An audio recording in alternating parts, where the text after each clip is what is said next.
Hello, नमस्कार, जय श्री राम। मुझे आशा और उम्मीद आप बेहतरीन, शानदार, जबरदस्त होंगे। आज हम जिस विषय पर बात करने वाले हैं, बहुत सारे लोगों के कमेंट्स आ रहे थे कि जब हमारे कर्मों में पहले से ही लिखा हुआ कि हमको क्या मिलने वाला है तो फिर हम कर्म क्यों करें। इसी विषय पर आज चर्चा करने वाले हैं हम।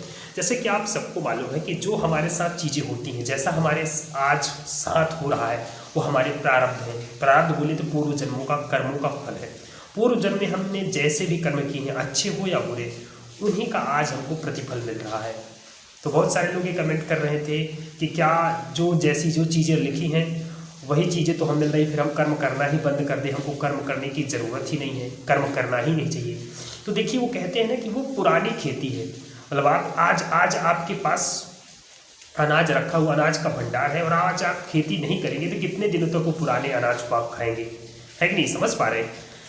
जैसा कि अनाज का भंडार आपके पास है तो प्रारब्ध के रूप में आपके पास अनाज का भंडार है, लेकिन उसको आप कितने दिनों तक खाएंगे?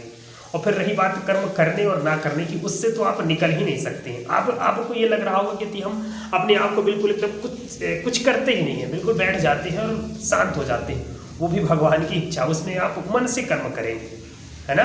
कर्म भी मन अलग अलग तरह के होते हैं, है ना। मन स्थूल चेतना कहते हैं। तो इस तरीके से समझने का प्रयास करें, उनसे तो आप बच ही नहीं सकते, कर्म आपको तो करना पड़ेगा।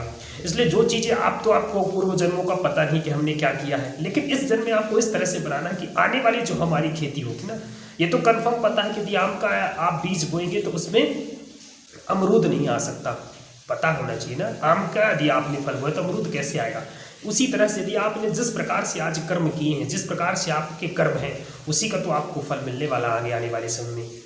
तो उससे आप निश्चिंत रहे, कर्मों का फल मिलता है। वो है ना गीता के श्लोक, कर्मण्येवाधिकारस्ते मा फलेषु कदाचन।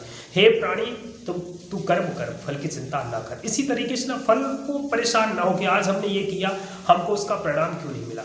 वो भगवान का, ईश्वर का देना काम है, कब आपको उसको फल के रूप में देना, बस आप कर्म करते चाहिए। हाँ, ये 100% श्योर है, वहाँ कोई ऐसा इस तरह से हिसाब नहीं चलता कि आपने कर्म किया। मैं बता रहा हूँ कि पूजा भक्ति को ठीक है, सारी चीज़ें जो भी है, लेकिन ये कर्म भूमि है। जिस तरीके से आप कर्म करेंगे, जो आपने कर्म किए उसके हिसाब से आपको दंड मिलने वाला, उसी तरह से आपको उसका फल भुगतना पड़ेगा। आपने अच्छा कर्म किया तो उसका आपको अच्छा परिणाम मिलेगा, आपने बुरे कर्म किए तो उसका बुरा परिणाम मिलेगा। बिल्कुल इसको 100% गांठ बांध के रख लीजिए, 100% सत्य है, कटु सत्य जिसको कह देते हैं। इसीलिए अच्छे कर्म बनाइए, लोगों की मदद करिए, किसी के प्रति गलत धारणा न रखिए, अच्छा सोचिए। जो चीज़ लाइफ में पाना चाहते हैं ना, उनको बस सोचते, जैसे कि हम काफ़ी सारी चीज़ें जो लॉ ऑफ अट्रैक्शन लेके आते हैं, उसमें क्या चीज़ें कहते हैं? एक लॉ ऑफ अट्रैक्शन है क्या? लॉ ऑफ अट्रैक्शन से तात्पर्य क्या था कि हम जो सोचते हैं, जैसा हम सोच रहे हैं वैसा हम बनते चले जाते हैं। बस उसी तरह से सोचना है, बस सोचना और काम करना भी स्टार्ट कर दो, उसको अप्लाई भी करना है। चीज़ें सिर्फ सोचना नहीं, काम पे भी उसको अप्लाई करने लग जाना है। बस अच्छे कर्म करते रहिए, आपके साथ अच्छा होगा। कर्म अच्छे करिए, अच्छा परिणाम मिलेगा।